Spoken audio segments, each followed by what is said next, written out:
Lawrence warden नाम का एक अंग्रेज आया था पटना जांच करने के लिए कि अशोक की राजधानी में कौन चीज कहाँ है। उसी ने अरुण कुआं की भी खोज की थी। नाम नोट कर लीजिए, लॉरेंस वार्डन। लॉरेंस वार्डन 1892 ईस्वी में पटना आए थे। उन्होंने जयपुर राजधानी का बहुत कुछ उन्होंने खोजा था। उसी में से उन्होंने भिगना पहाड़ी को खोजा था। यही पर सम्राट अशोक के बेटे महीन रहते थे। तो 1892 ईस्वी में उनके बेटे महेंद्र की पूजा होती थी पटना में। जानते हैं किस नाम से? भिखना कुंवर। भिखना कुंवर की वहां मूर्ति लगी हुई थी भिखना पहाड़ी में। कुंवर माने कुमार। अशोक के जमाने से ही तो मोटका से कुमार शब्द चला। अशोक भी कभी उज्जैन के कुमार थे, कुमार। अब भिखना माने भिखू। भिखू कुमार कौन था? महेंद्र। उन्हीं को भिखना कुंवर कहा जाता था। और 1892 ईस्वी में पटना में महेंद्र खेर की पूजा होती थी। तो मामूली आदमी नहीं था, राजा का बेटा ही नहीं, वो महाखेर था, बहुत ऊंचाई का आदमी था। आज भी श्रीलंका में राजा गाला अम्पारा जिला में है। सम्राट अशोक के बेटे महेंद्र की वही समाधि है। समाधि है राजा गाला में। और उस पर ब्राह्मी लिपि में, धम लिपि में, अशोक के जमाने की लिपि में लिखा हुआ है कि खेर महेंद्र यहाँ आए थे श्रीलंका का भविष्य संवारने के लिए, मंगल कामना के लिए। और उनके साथ एक और आदमी गए थे, खेर किठिया। 2 आदमी का नाम उस पर लिखा हुआ है। वहीं पर समाधि है। और पटना में आज भी कोई महेंद्र घाट है। तो महेंद्र घाट क्या है? फिर महेंद्र के ही नाम पर है। भला इतिहास मिटाने से मिटेगा? मैंने मुख्यमंत्री से कहा कि मुख्यमंत्री जी, आप भिखना पहाड़ी पर खेर महेंद्र की मूर्ति लगवा दीजिए, जिनकी पूजा विदेशों में होती है। इतने बड़े खेर थे और इसी पटना के भिखना पहाड़ी पर उनकी मूर्ति लगी हुई थी। लोग पूछते थे। और उस समय जानते हैं उसके महंत कौन थे? भिखना कुंवर की जो पूजा होती थी उसके महंत की जाति लिखा है। 1892 ईस्वी में लॉरेंस वार्डन महंत जाति के दुसाध। और जो पूजा करने वाले लोग थे उसमें अहिर ग्वाल बहुत थे। लोग दूध और बतासा चढ़ाते थे। आप सोच सकते हैं। मैं तो बराबर कहता हूँ, इतिहास में जैसे जैसे पीछे जाते जाइएगा वैसे वैसे जातियों की संख्या कम हो जाएगी। और सारी जातियां जो आजकल हाशिए पर हैं वो सब जाकर के एक हो जाएंगी पीछे की तरफ। इसीलिए मैं इतिहासकारों को मना करता हूँ कि तुम क्यों शूद्र घोषित करते हो मौर्य काल। मौर्य काल में कोई वर्ण व्यवस्था नहीं थी, गण व्यवस्था थी, वर्ण व्यवस्था नहीं थी। फालतू इतिहास लिखना बंद करो। लेकिन ये लोग जातिवादी मानसिकता के इतिहासकार हैं। ये लोग साबित करने में लगे हुए हैं कि नहीं मौर्य वंश शूद्र नहीं थे। मैं कहता हूँ कि शूद्र जैसी वर्ण व्यवस्था की कल्पना मौर्य काल में नहीं थी, गण व्यवस्था थी। मौर्य गण, कोलीय गण, शाक्य गण, इस तरह की व्यवस्था थी। और सम्राट अशोक की एक बेटी नेपाल में उसकी शादी हुई, काठमांडू में। उसका नाम था चारुमती। चारुमती। तो साक्य साहब के साथ हम गए थे चारुमती। तो चारुमती का स्तूप को वहां धंधो स्तूप कहा जाता है। वहीं उनका निर्वाण स्थल है, वहीं समाधि स्थल है।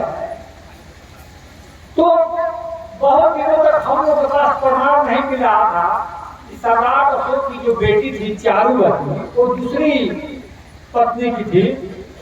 अभी तक मैं जो इतिहास की जानकारी को बता रहा हूं, अभी मैं बदलूंगा इसका। तो चारुवती का प्रूफ हम लोग को नहीं मिला था, लेकिन 2003 ईस्वी में 8.5 किलो वजन का एक ईंट मिली है वहां से 2003 ईस्वी में।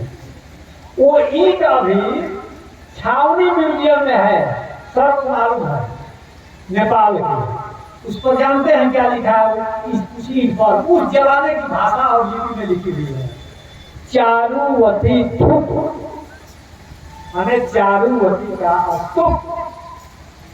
साबित हो गया, इतिहास कभी मिटाया जा सकता है। दूसरी बेटी नेपाल में ब्याही गई थी और एक बेटी थी संघमिता। तो संघमिता की समाधि भी श्रीलंका में है और संघमिता का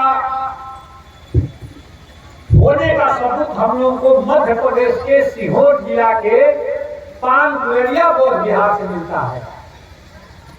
सीहोर जिले के पानगुलरिया बौद्ध विहार में एक छतरी है, छतरी में अस्थि लगी हुई है, माने दंड। उसी दंड पर संघमिता का इतिहास लिखा हुआ है। इसलिए मैं कहता हूं कि अशोक का इतिहास कोई काल्पनिक इतिहास नहीं है। इसका तो हम लोगों के पास आर्कियोलॉजिकल सबूत है सबका।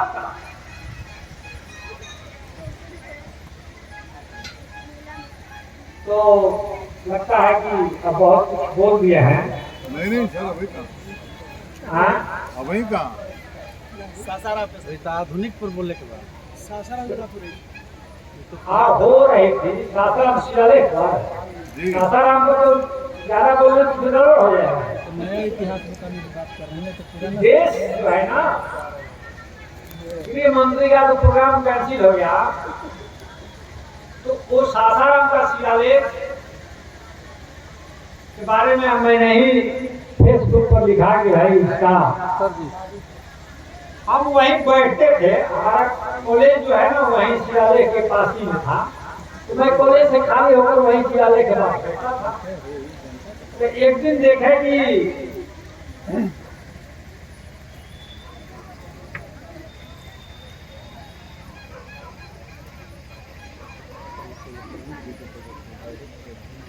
तो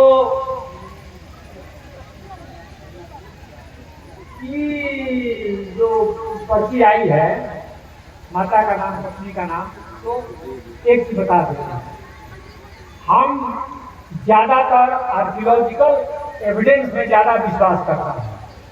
2 नंबर का इतिहास बहुत कुछ लिखा गया है, भाइयों के मारे तो चरण अशोक कहलाए, तो एक को हाँ तमाम किस्म की किंवदंतियां अशोक के साथ जुड़ी हुई है। बहुत सारी महिलाओं की हत्या करा दी,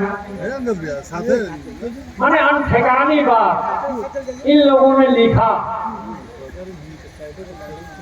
जबकि अशोक के शिलालेख में लिखित है कि सम्राट अशोक ने महिलाओं के लिए अलग से डिपार्टमेंट बनवाया था, लिखा हुआ है।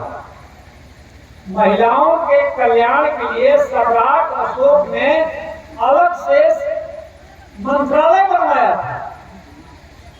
आपको ताज्जुब होगा, यहाँ एक बौद्ध मंत्रालय था भारत में, इसका भी लिखित सबूत मिलता है। और बौद्ध मंत्रालय का कैबिनेट रैंक का मिनिस्टर होता है, श्रवण मंत्रालय। तो इस तरह का अनठेकानी इतिहास बहुत लोगों ने लिखा है, इसलिए उस डिबेट में नहीं पढ़ना है हम लोगों को। हालांकि जो हम लोगों को अशोक की एक रानी का नाम मिलता है कारुवाकी, और उसके एक लड़के का नाम मिलता है तीवर, जिसकी समाधि सिरपुर में है, छत्तीसगढ़। तो सिरपुर की खोज तो इधर हुई, और सिरपुर की खोज हुई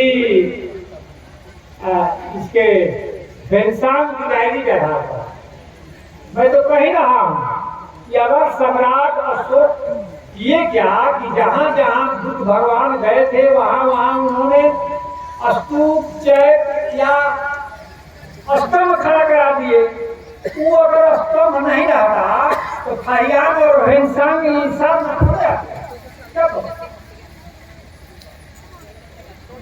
नहीं पता। और फाहियान फेंसांग उसी आधार पर अपनी डायरी लिखे। अब फाहियान फेंसांग अगर अपनी डायरी नहीं लिखे होते तो जनरल कनिंघम को कहां से मिलता सारनाथ सरस्वती और बोध गया? ये सब तो खत्म हो गया था।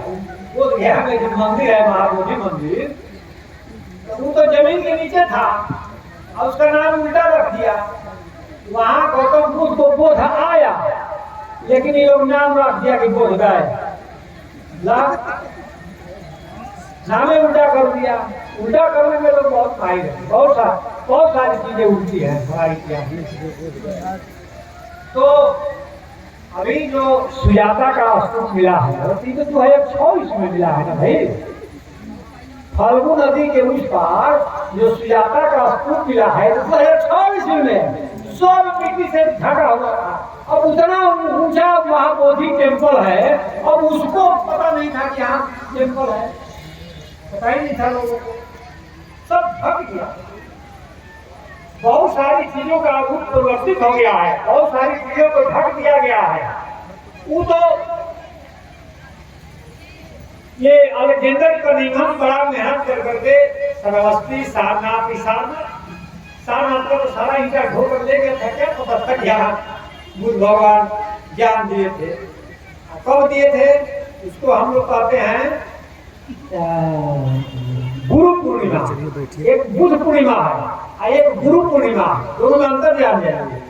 बुद्ध जिस दिन जन्मे और निर्माण प्राप्त किए वो है बुद्ध पूर्णिमा, और जिस दिन वो ज्ञान दिए थे सारनाथ में उसको कहा जाता है गुरु पूर्णिमा। उसी दिन गुरु के नाते बुद्ध ने ज्ञान दिया था सार्वजनिक रूप से। और वो महीना कौन है? जुलाई। ध्यान रखिए, जुलाई अंग्रेजी के हिसाब से जुलाई पड़ेगा। अब याद आ गया कि इंग्लैंड से लेकर करके भारत तक आज भी बीए और एमए की पढ़ाई जुलाई से चालू होती है। यही इतिहास है, पता ही नहीं हमें।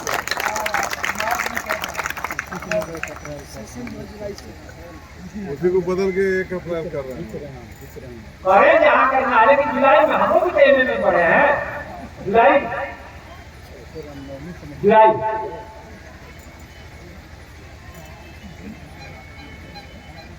तो ये सब तो गायब हो गया था।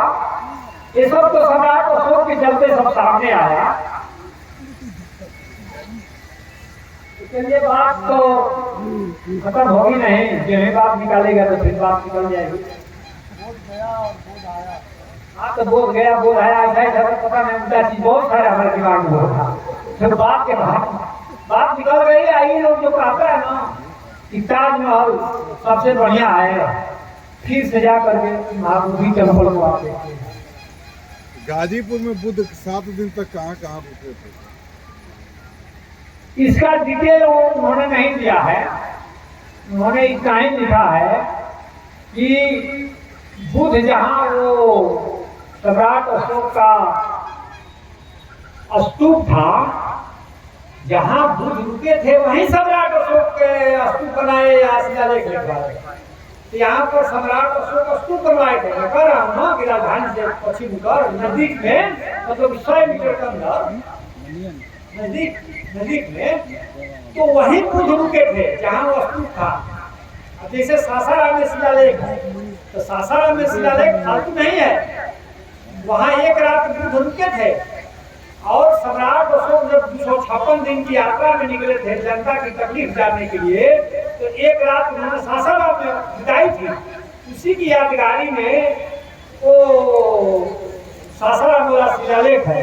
अभी एक शिलालेख और दिए हैं अहरौरा, एक पीछे मिला है शिलालेख मठमोरिया में, तो लोग बोलता है मुतमोरिया। नाम बदल दिया, मूत मोरिया कर दिया। वो मोरी जहाँ पेशाब किया जाता है और था मठमोरिया। तो एक सासाराम में, फिर मठमोरिया में, फिर अहरोरा में। ये मार्ग था अशोक का और यही मार्ग था बुद्ध का, और यही मार्ग था बुद्ध का। इसी रास्ते भगवान बुद्ध ज्ञान प्राप्त करने के बाद वही पहाड़ी पकड़ कर करके सारनाथ आए थे। इसकी अब जांच और खोज हो चुकी है। सम्राट अशोक मौर्य काल में ही तो ये जीटी रोड बना था, जिसको तो काबुल से माना जाता है चटगांव तक बंगाल के। तो चटगांव को बांग्लादेश की सरकार ने चटगांव का नाम बदल दिया, चैत्योग्राम। चैत्यों का शहर था। चैत समझ रहे हैं ना, बहुत शब्दावली है चैत। और जो हनुमान जी जो लंका में जो जला रहे थे, घर नहीं जला रहे थे, आप फिर से वाल्मीकि रामायण पढ़िएगा, चैत जला रहे थे, लिखा हुआ चैत। इसीलिए मैंने कहा ना पाटलिपुत्र ही वो श्रीलंका है, लंका है। तो चैत्र काबुल से लेकर के पटना तक तो मेगास्थली में सड़क देखी थी, मतलब कि चंद्रगुप्त मौर्य के जमाने में होती। और पाटलिपुत्र से चटगांव तक सड़क अशोक ने बनवाई। लोग कहते हैं कि खराने वाले बनवाए। जो कुछ तुम्हारे इतिहास में कोई राजा ही नहीं हुआ जिसका शासन काबुल से लेकर के चटगांव तक। रोड कैसे बनवाएगा? दूसरे के राज्य में बनवाएगा।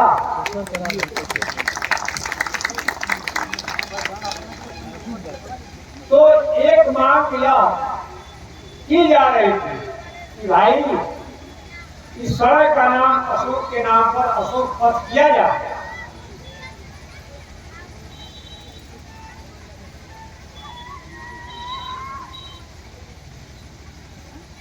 परिषद का नाम रखा जाता है।